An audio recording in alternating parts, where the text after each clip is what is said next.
Hey Amarillo, I'm Jason Boyette, and you're listening to Hey Amarillo, the interview podcast featuring some of the most interesting people and stories of Amarillo, Texas. So this is episode 401.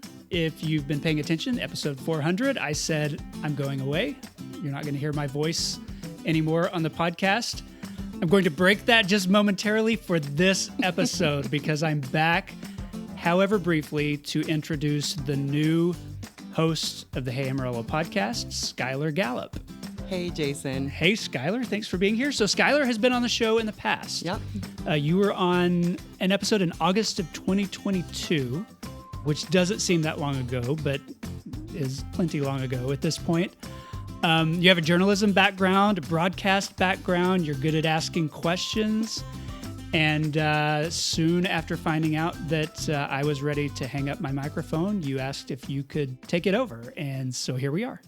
I'm so excited to be here. This has been a super fun kind of little venture. I think along with a lot of your listeners, you know, we're excited for your next chapter and support the work that you're doing and gonna do, but a little bit sad to see, I think, this podcast or to think about the podcast potentially not continuing, because I think it provides such a lovely and interesting insight into this city that so much of us call home and love.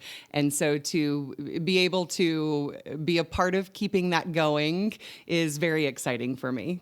Good. Well, I'm thrilled to be handing it off to you. When I thought about ending the podcast, I also thought, who could keep doing this? Like, is there somebody I could just hand it off to? Is there somebody who would want to take it over?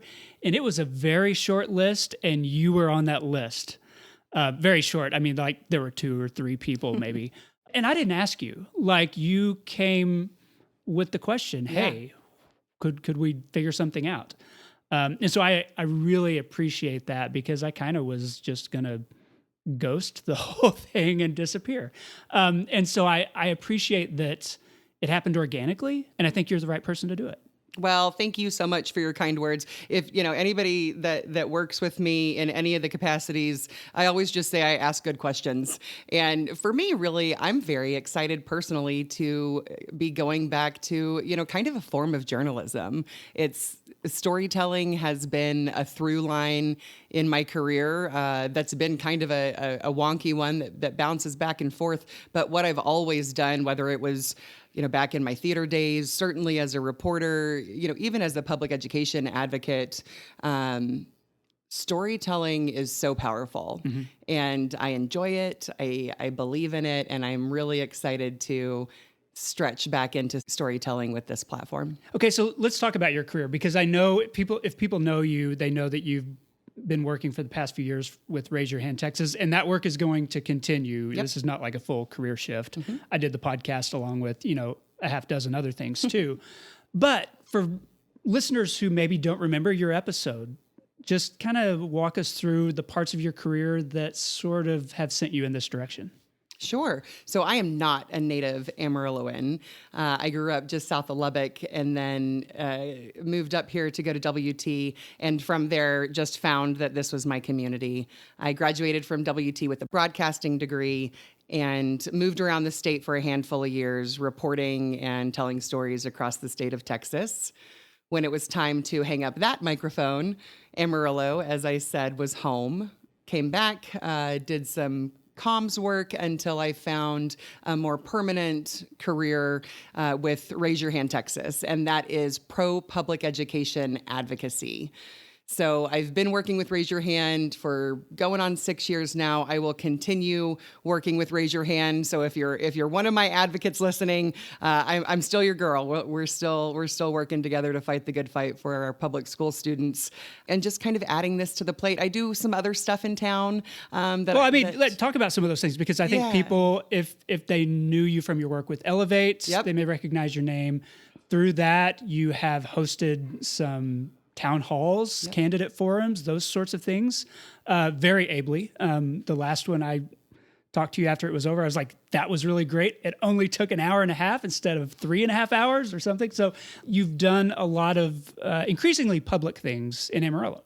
Thank you. Yeah, I want to spend my time building my community. And I love being able to have built a network and learned from and walked beside and rumbled with other people in our city that also want to spend their time building our community. And I see this podcast and as an extension of that. Elevate Amarillo, of course, is a leadership development organization that I spent a good handful of years really, really digging in and building that organization. I'm coming off the board for the first time in I think it's been 6 years, and leaving it in super capable hands over there. I'm also on the Parks and Rec Department board. Like I said, host some town halls and really involved in the great work that the Amarillo Area Foundation is doing. And so I've just been lucky enough to meet some people, you guys and, Brick and Elm. And there's just a great group of people that spend their time improving our community as best we can, as best we can. So I want to ask this. This is not a job interview because you've already got the job. But you mentioned that you're good at asking questions. I want to know what you think maybe you're looking forward to most about hosting a podcast, because I know this is your first one. It is. You're not a veteran podcaster, nor was I when I started. What do you think you will like most about it, and what do you think will be the most challenging for you, given your skill set, given your background about hosting a show like this? So speaking personally, I'm most excited about, I believe that this podcast will take me into spaces and places in the community that I'm not familiar with. I know the nonprofit world, I know the education world, I do city work and that sort of stuff. I know some big leaders in town, but I'm excited to, interview people in the business community, interview people, and so I think this podcast, because it's not centered on any one industry or, part of the universe in Amarillo, I think it's really going to open my eyes to areas of my community that I'm not yet familiar with, which is one of the things. I'm a lifelong learner. The reason I'm a good question asker is that I'm, some would say nosy. I choose curious. You're curious. I'm curious. Curiosity is a better word. That's right. And so I'm excited to learn what I don't yet know about our community. What do you think will be hard about it? Even in conversations that we've had, I'm going to have to do some shifting of my news brain. Mm-hmm.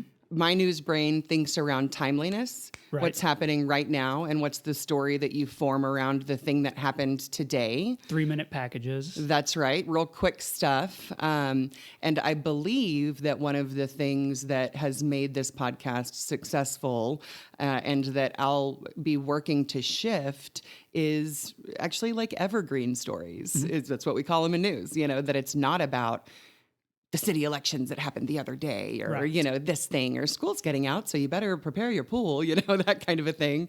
That it really is find the good stuff that people are going to enjoy and be interested in and tell those stories. And so I'm excited to kind of challenge my mind to shift the way that I'm looking at developing my content. Okay. We're thankful for the support for this episode coming from the Amarillo Art Institute at Arts in the Sunset.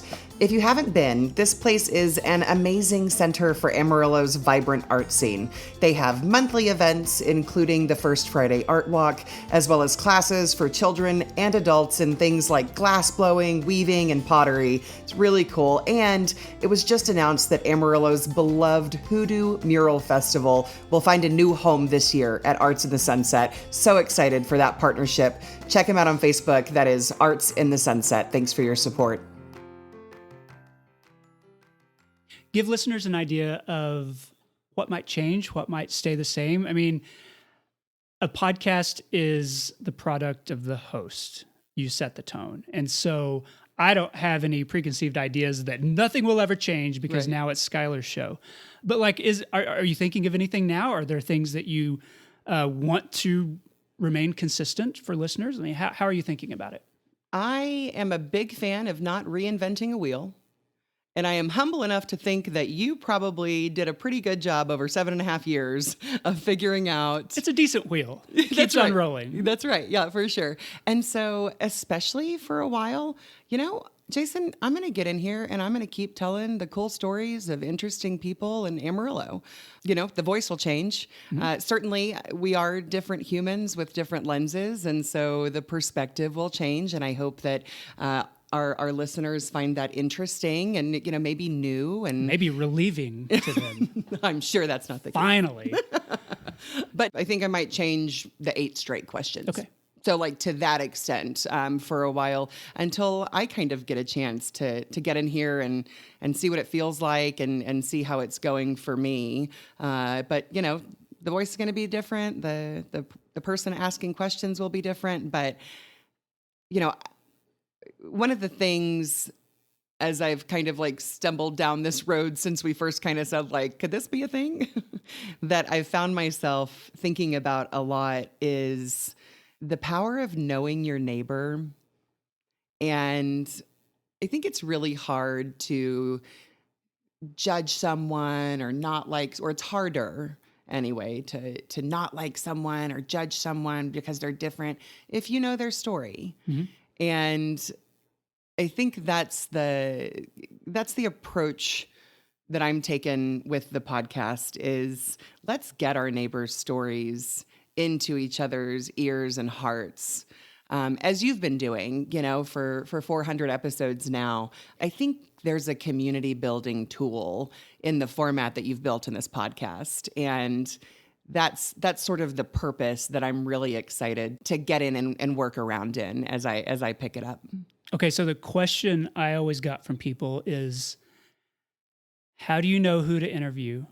And are you afraid that you'll run out of interesting guests?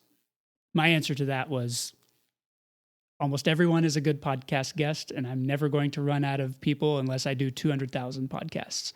How are you thinking about that? Like, do you have future guests in mind? Do you have a list that you're working off of? Are you looking for people? Are you open to suggestions? Yes to all. Jason, because of our conversations, that's the first question I asked you. Yeah. Did you already take them all? Did you get all the good ones? Did you take them all? And then, one night, I've been so excited about this. One night I was up at 3:00 in the morning thinking, and so I was like, well, let's get up and make a cup of coffee. And I sat down for, I think it was 15 minutes. And the only Googling I did was to see if they'd already done one. Okay. And I wanted to get a year's worth, so 52. And I got it in about 15 minutes. You know what? I did the same thing for you. Oh. I just haven't given you that list yet. So we'll see how much overlap we have. Yeah, we'll converge them. That's so funny. I really believe, so the woman that you interviewed the other day that's the director of whatever at NASA, that's an incredible story. Right. She sells herself, right? Holly Writings. Yes, and it's a great episode, and I loved it. So there are some that their stories sell themselves. But man, I think everybody has a life and a story. And, I think it's interesting it's one of the things that I learned when I was a reporter, because being a reporter not only gives you access to all moments of life, and also an opening to ask questions. And you sit somebody down and really get them talking, which is what our job is, and I think I'm pretty good at. I think everybody's got a story and everybody's got a slice of this life. You know what I mean? I'm that kind of curious person that when I'm standing in line at the grocery store, I'm looking at people going like, they're living a life just like I am. Yeah. And they can sit down and have a conversation and they have hardships and triumphs and passions and weird stuff that's happened. I also believe, maybe not everybody's flight director at NASA. No, but that's true. Yeah, we are all walking this world with some pretty incredible experiences that everyone can learn from. Well, and sometimes the episodes that got the most discussion were people that no one had heard of. Right. It's not always the high-profile guests that are the most interesting. Yeah.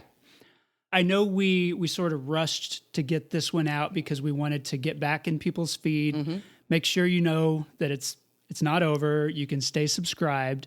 But do you have a timeline? Like, once you start, you have to do it every week. So I know that like you're not eager to just jump in immediately. You're kind of getting your wits about you, figuring out the whole process. So what do you have in mind? I'm walking forward with it. It's all happened really fast and it's been really exciting. And this is one of those things, a lot of times things are really daunting until you just start like, okay, well, let's go buy the gear.